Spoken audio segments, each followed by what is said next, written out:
नमस्कार मित्रों, मैं फूलचंद झाझड़िया अपने रेकी चैनल पर आपका हार्दिक स्वागत करता हूं।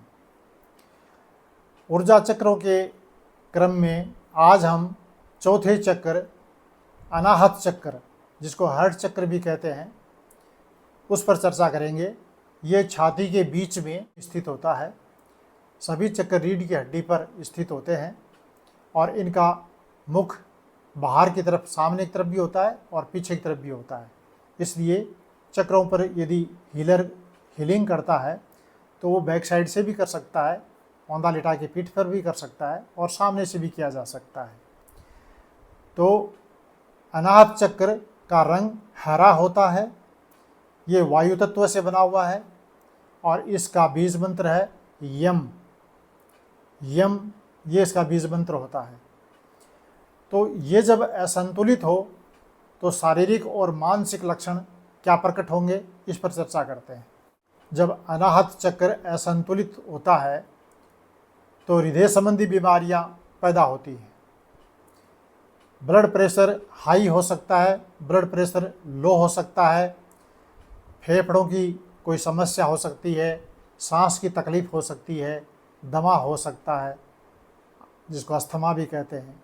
इस प्रकार की समस्याएं इस चक्र के असंतुलित होने पर ये शारीरिक लक्षण प्रकट होते हैं। और मानसिक लक्षण क्या होते हैं? मानसिक लक्षण में दूसरों पर भरोसा नहीं होता। जिन लोगों का ये चक्र असंतुलित होता है वो बहुत ही कम किसी पर विश्वास करते हैं। उनमें प्रेम और करुणा की भावना बहुत कम होती है। दिल टूटने का एहसास रहता है। वो प्रेम लेने और देने में असमर्थ हो जाते हैं। उनमें जलन और ईर्ष्या की भावना अधिक होती है। भले वो बाहर प्रकट ना करें, लेकिन अंदर ऐसा रहता है। तो जिस व्यक्ति को ऐसा अंदर शारीरिक और ये मानसिक लक्षण हो तो उसको ये मानना चाहिए कि उसका अनाहत चक्र असंतुलित है। संतुलित कैसे करें? अनाहत चक्र को संतुलित करने के लिए प्रकृति के बीच में, पेड़ पौधों के बीच में कुछ समय गुजारें, हरी पत्तेदार सब्जियां खाएं और आंख बंद करके अनाहत चक्र के स्थान पर ध्यान लगाएं, हरे रंग का ध्यान करें और इस चक्र के बीज मंत्र यम का उच्चारण करें। यम में ये 1/3 और मैं 2/3। यम यम यम, इस प्रकार से लगातार उच्चारण करते रहें, आंख बंद रखें और ध्यान करते रहें।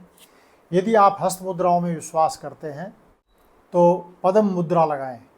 पद्म मुद्रा कैसे लगती है? दोनों हाथों को हृदय के सामने लाएं और दोनों छोटी अंगुलियां एक दूसरे से टच करें। दोनों अंगूठे एक दूसरे से टच करें और बीच की तीनों अंगुलियां दोनों हाथों की, 3 अंगुली इस हाथ की, 3 अंगुली दूसरे हाथ की, सामने की तरफ खुली रहेंगी और एक कमल के फूल जैसी आकृति बनेगी। तो इस प्रकार से पद्म मुद्रा भी साथ लगा सकते हैं। ये भी लाभप्रद है और ऐसा हम नियमित अभ्यास करेंगे तो कुछ समय पश्चात धीरे धीरे ये शारीरिक और मानसिक लक्षण कम होना शुरू हो जाएंगे और लंबे समय तक अभ्यास करने पर ये समाप्त हो जाएंगे। उत्तम स्वास्थ्य को हम प्राप्त करेंगे और इस पूरक थेरेपी का, कॉम्प्लीमेंट्री थेरेपी का हमें लाभ होगा। आशा करता हूँ आपको ये वीडियो पसंद आया होगा। यदि अच्छा लगा हो वीडियो तो आप इसे लाइक कीजिए, सब्सक्राइब कीजिए और शेयर कीजिए। बहुत बहुत धन्यवाद। नमस्कार।